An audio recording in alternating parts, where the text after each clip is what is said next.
Right, mastreets social media mandinoswera ndichiona kuti nyaya dziri kufamba sei. Aiwa ndinayo nyaya ndauya nayo ndoda ndinge ndinoku update handiti kuitira kuti musanyanyosara panyaya dzacho dzese dzinenge dzichiitika. So chiteerera kana wanga usati wasubscribe paSaint TV mukana uchiripo kuti udi usubscribe wotena on your notification bell kuitira pega pega patinouploada mavideos you will be notified. Chiti zviri kudii maswera sei kwese kwamuri vazukuru vasekuru Saint. Aiwa ndinokutendai nebasa rese ramunobata pachannel penyu, basa richienda mberi.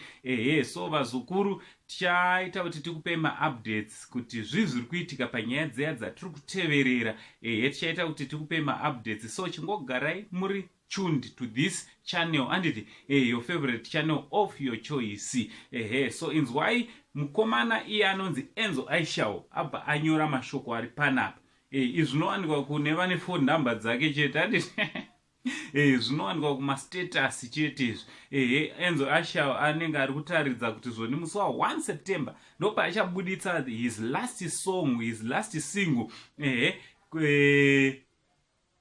achibva aresigna panhau dzemumhanzi. Ari kuti ada kuresigna, maybe ane zvimwe zvaakawana kana kuti nguva yakuresigna inodiwa futi handiti retirement, kukurumidza kuretire kana zvinhu zvako zvabatana zvinodiwa futi vazukuru.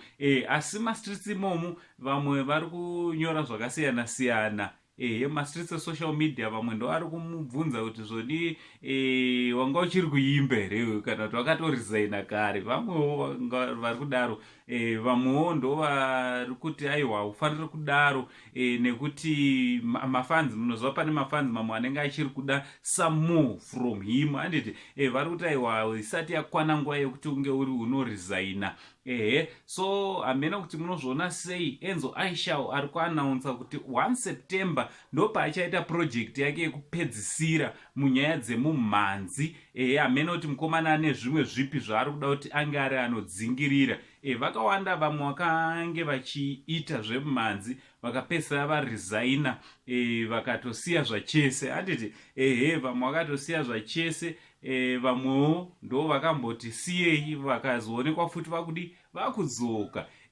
Kozotiwo vamwewo vanoresigniswa nenyaya yekupererwa nezvekuimba handiti vamwe hanzi chipo chinoita zvekupera sesipo. So hamena kuti muri kuzviona sei nezvechikomana Enzo Aishawo chiri kutaura zvoni icho chakuda kusiya zvemagitare muZimbabwe. Ameno pamwe ada kuenda kuchando hatizive kuti ari kurongei chaizvo chaizvo. So ngataura namacomments kuti imimi sevaridzi vemuimbi, because imimi ndimi varungu vake, auya kuzosubmita mapepa ekunotice yekuti ndiri kusiya basa renyu, munotiwo kudii nazvo. Mune kodzero yekunge muri munonyora kucomment section kuti munofunge nenyaya yaEnzo Aishawo yaari kutaura kuti akuda kusiya zvemagitare musi wa1 September achingopedza chete kurilisa his last track, ari kubva aresigna. So ngataura namacomments kuti munofunge nenyaya yachona iyi vazukuru vasekuru Saint. From Uncle Saint, the only Zimbabwean uncle, pari zvinototi much love.